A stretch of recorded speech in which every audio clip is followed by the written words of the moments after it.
Hello everyone, I'm tribalkai and welcome to the eedi-H channel. Today's video dedication is brought to you with thanks from Dan Kirch.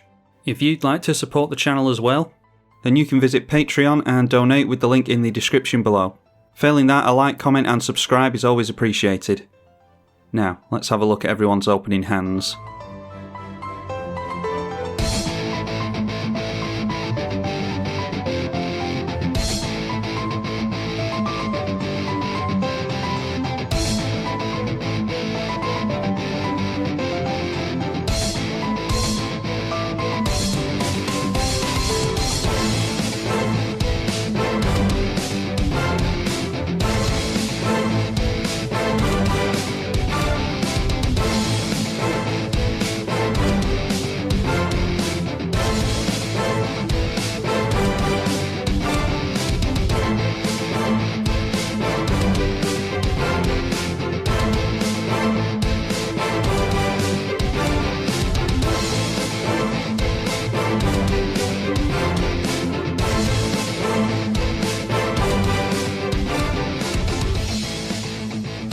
We draw into God Eternal Oketra on our turn 1. It's noteworthy that Billy Kills has gone down to 6, Greedo's gone down to 5 in their opening hands. Go Batman started at 7, played a land, and we just play a Plains and pass here. Turn 1 Soul Warden from Billy Kills. Then a Cold Steel Heart from Go Batman, he names black with that. And a new Blot Out the Sky from Strixhaven, we are nowhere near going for that. So we'll just play a land again, and probably going for the Thalisse Shadowcat Familiar next turn. And the Soul Warden swinging in at Bootleg Greedo. Okay, and Smothering Tithe coming down really early from Go. So we'll just play the Thalisse, and maybe should have foregone that and gone for the tap land this turn so that we can get Court of Grace into play, but there is the Soul Warden to steal it straight back from us, so we'll have to hang back with that, unfortunately. Might get an untapped land next turn.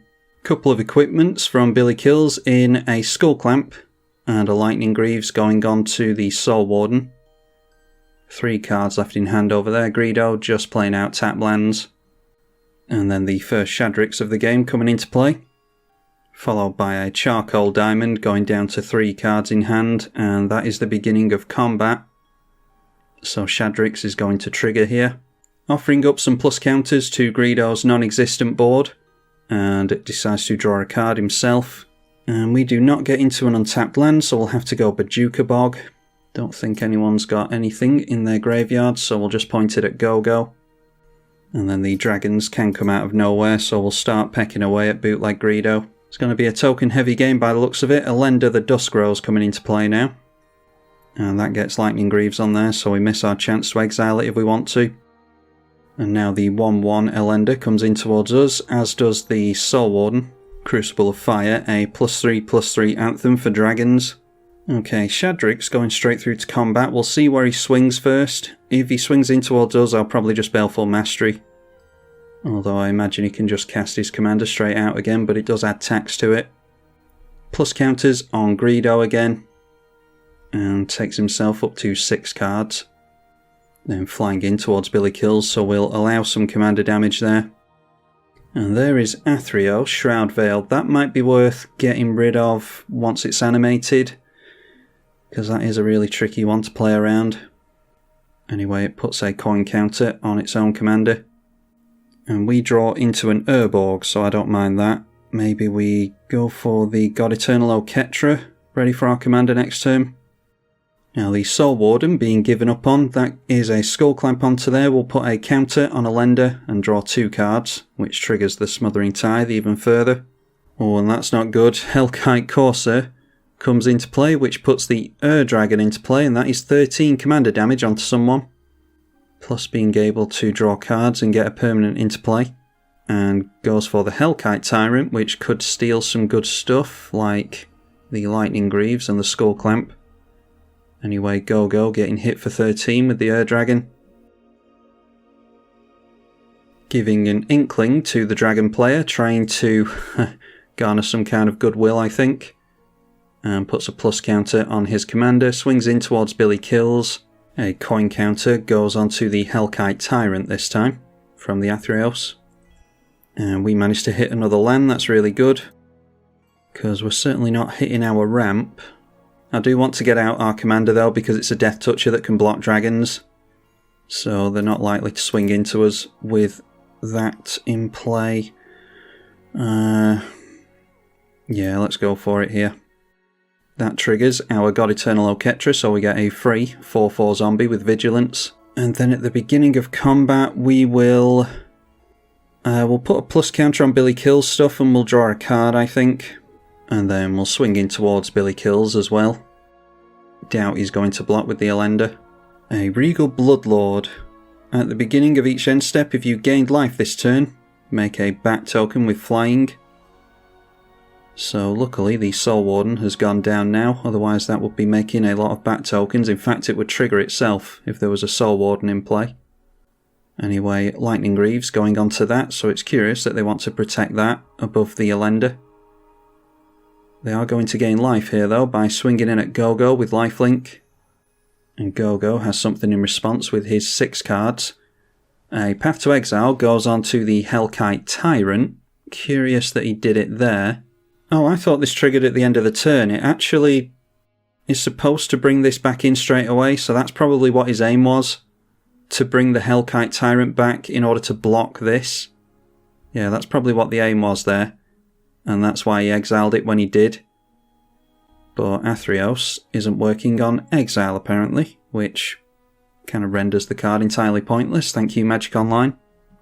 Rishkar's Expertise into the Smothering Tithe draws, that is 9 cards, thanks to the 9 power of the Hellkite Courser.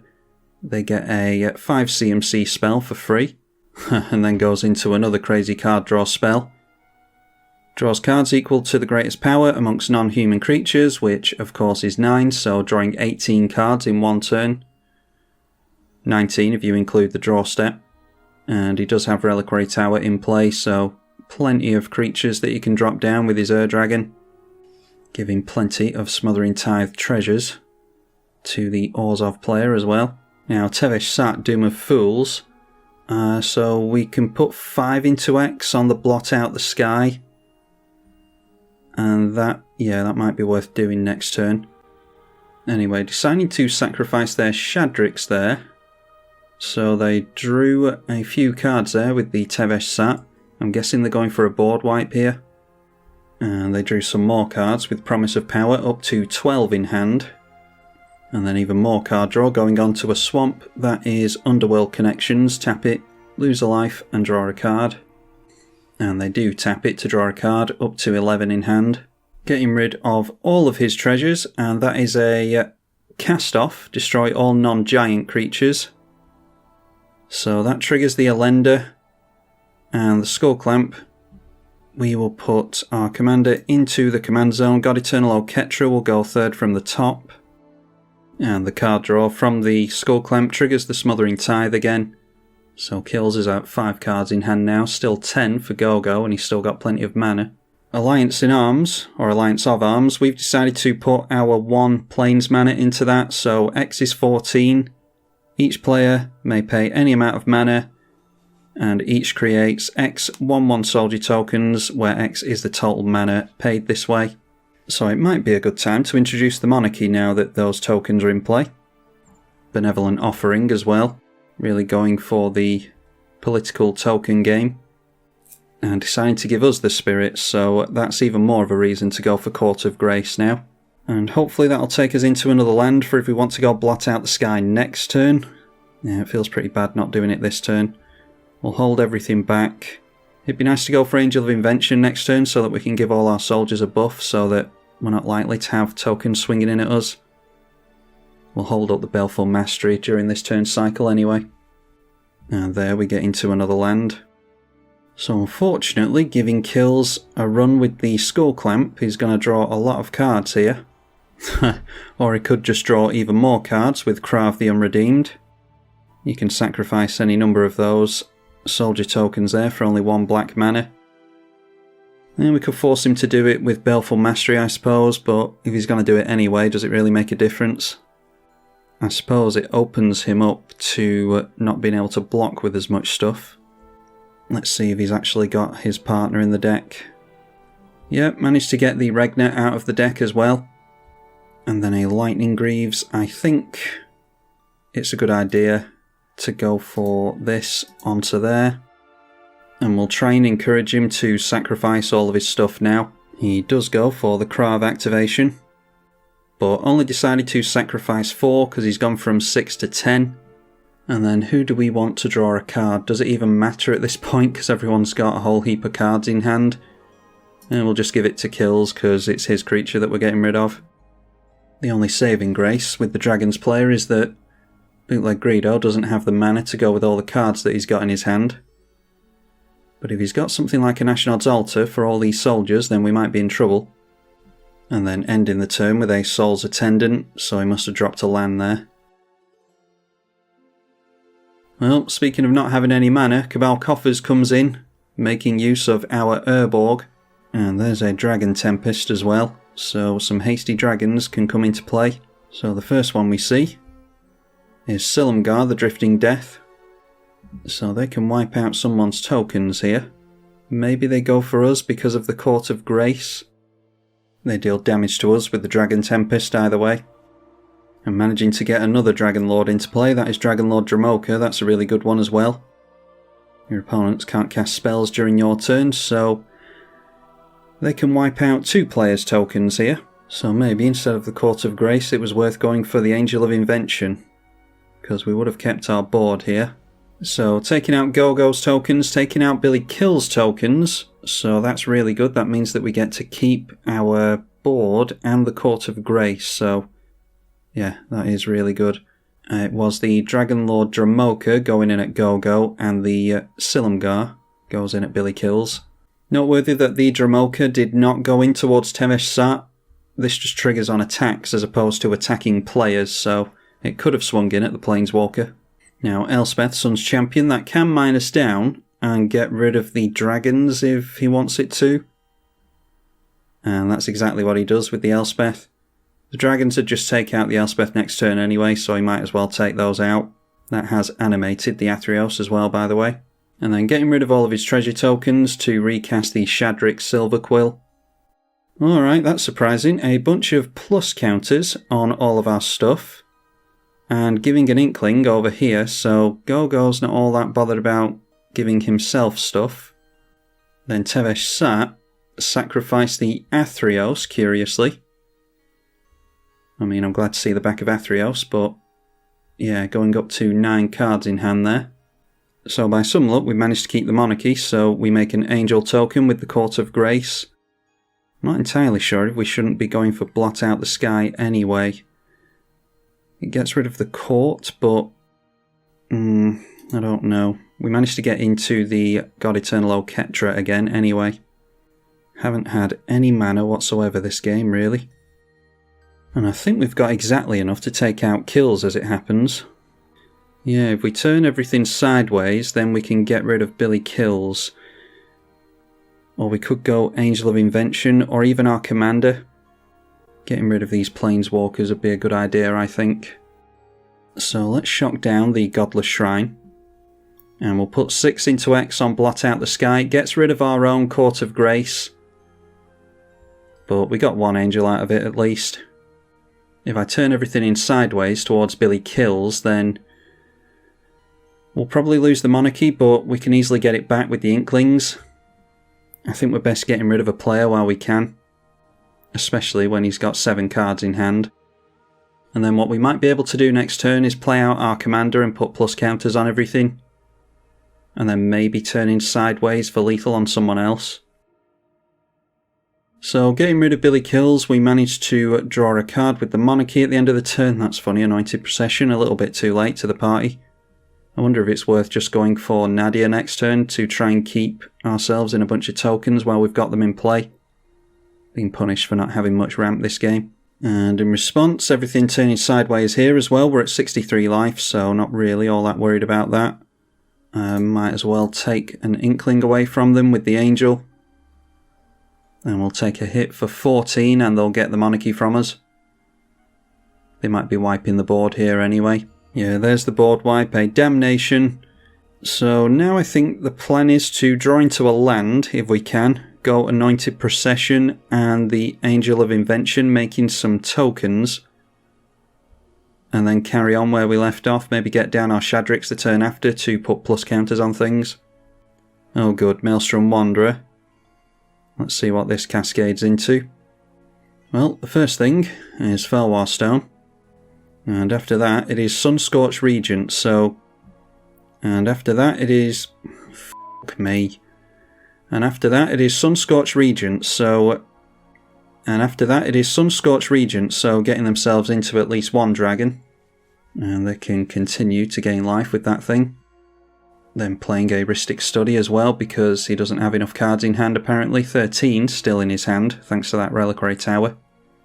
And Go-Go goes for Anguished Unmaking onto the Maelstrom Wanderer to take haste away. And then the Monarch triggers before we go over to Go-Go's turn. Realmcloak Giant from the previous board wipe. That is a 7/7. Triggers the Sunscorched Regent, putting a counter on it and gaining a life. Rhystic Study. He can afford the 1 mana to pay into that. And does decide to pay it. Alright, a Woe Strider is not what I was hoping for. Really wanted a land there. We've had pretty heavy cards in our hand this game. Anointed Procession into Sat's Will and making some tokens would have been good. Not sure how many tokens we would have made though. Yeah, I think it might have just been 5 from the Dragon Lord Dramoka. So we'll just go for our commander here and we'll pay the tax. Yeah, we'll draw a card here, see if we can play a land, and then we can maybe still go Anointed Procession and Angel of Invention. So we'll give Go-Go the token. And we will lose a life and draw a card. Still no land for us, unfortunately. And then at the end of our turn, it's Vampiric Tutor from Bootleg Greedo. Now Temur Ascendancy for some more haste, and this one's more difficult to get rid of. Even more card draw as well. Making 10 mana with the Cabal Coffers. And a Drakuseth with haste. So that's going to throw a lot of damage around. That's probably the end of our Shadrix. Or actually, it can only deal 4 damage to our toughness, can't it? So, Shadrix should survive here, hopefully. Ojitai, Soul of Winter. When it attacks, tap a non-land permanent an opponent controls, and it doesn't untap during the next untap step. Drakuseth in at Go-Go. Ojitai in at us. And the Sunscorched Regent in towards Go-Go as well. 3 damage is dealt to the Inkling so that it can't block. And then there's 3 damage done to us and 4 damage dealt to Go-Go with the Drakuseth. Ojitai taps down the Realm-Cloaked Giant by the looks of it. Ojitai Soul of Winter is tapping down our Shadrix Silverquill, the Realm-Cloaked Giant, and yeah, the Realm-Cloaked Giant twice, so he will draw a card back up to 13 at the end of the turn. And now we'll see what Go-Go can do. Not doing anything, 6 cards in hand and a bunch of mana held up, so... yeah, not sure what that could be. Anyway, still hoping for a land. I'm not sure if we're going to be able to get one here. We can. It is not a tap land because we still have 2 or more opponents. Bit risky drawing into that so late in the game. So what we can do here is probably mess up our opponent's combat a little bit with Sat's Will, because we'll get both of them. They'll have to sacrifice a creature, probably the Sunscorched Regent, because that'll have the most power. So let's go Anointed Procession here. We're going to have to feed them some cards with Rhystic Study, unfortunately. Yeah, because we've only got 5 mana left up, and we want to hold on to that for the Sat's Will. We'll make some tokens for ourselves. And we can put a plus counter on the Giant. Now we might see our opponent's commander here, so that they can swing in with some dragons and get some activations going. So hopefully no one casts a spell that makes the Sunscorched Regent go over... it'll be 10 power, won't it? Yeah, we need it to stay under 10 power. Then again, Go-Go could have more spot removal here. There's Lathliss Dragon Queen. And all these dragons have haste, don't forget. Eerie Ultimatum, that's what I've been holding on to Sat's will for all this time. No better time to go for it than now. We get both thanks to the commander. For anyone who doesn't know, each opponent sacrifices a creature they control with the greatest power. That'll be the Sunscorched Regent in this case. And then exile all cards from all opponents' graveyards, then create X black Thrall tokens, where X is the greatest power. That was sacrificed this way, or exiled this way. So a bunch of Thrall tokens come down over here, that graveyard gets exiled, the Eerie Ultimatum does nothing. And next turn, potentially, we could deal a lot of damage to Greedo. I don't think it's going to be enough, but we could start going wide on him. Really glad to see the back of the Silumgar the Drifting Death, because that is going to wipe out tokens like crazy. A Savage Ventmore, so even more mana. Noteworthy that a lot of this is off the back of our Urborg and the Cabal Coffers. So it's probably time to start thinking about a strip mine onto the Cabal Coffers. It's been difficult to do it before now, because we've not really been doing much of anything with regards to mana, or we've been struggling to do the things we want to due to lack of mana. Giving dragons +1 with the Lathless, so I'm not sure if they've got us here. They might just go after Gogo because he's got the lowest life total. Everything going in at Gogo apart from the Lathless and the Savage Ventmore, so that's 13 to us. Savage Ventmore makes 6 mana, and Drakuseth takes out, I think that's, well, it's some damage to Gogo, and it takes out a couple of Inkling tokens. The Ojitai is going to tap down some Thralls, which does make a difference if we're going to buff them all. Taps down our Anointed Procession, and another Thrall.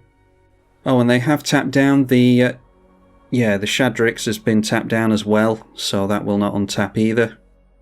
And then using the mana from the Ventmore to buff the dragons even further with the Lathless. So I'm not sure how far down we're going to go here. Okay, so Gogo timed out there, his internet connection went all weird, so we're assuming, Gogo and I, or Greedo and I even, we're just talking in the chat that he didn't have anything. Could have had like Batwing Broom, Darkness. There's the new 5 mana Black-White Fog, but that's not available on Magic Online yet. I don't know what he could have had there. But Gogo goes down anyway. We get into a Plains. We've got the basics mixed up for Field of the Dead, by the way. This is a token build, if you hadn't worked that out already. So we're probably just going Angel of Invention this turn, but just in case we can get a board wipe. I don't think a board wipe really helps us. Let's just go Read the Bones. I'll feed Greedo a card because I don't think it really matters at this point. He's got a load of mana, and okay, Teferi's Protection isn't terrible. Blackblade Reforged, I don't think helps. We don't have lifelink on this, do we? Yeah, Flying and Double Strike. Plus counter on everything. Yeah, that might actually help us. Yeah, unfortunately, we can't hold up Teferi's Protection and go for the Angel of Invention. Yeah, that's annoying. Really, really struggled on mana this game. We'll leave both of those on top. We'll play out the Black Blade.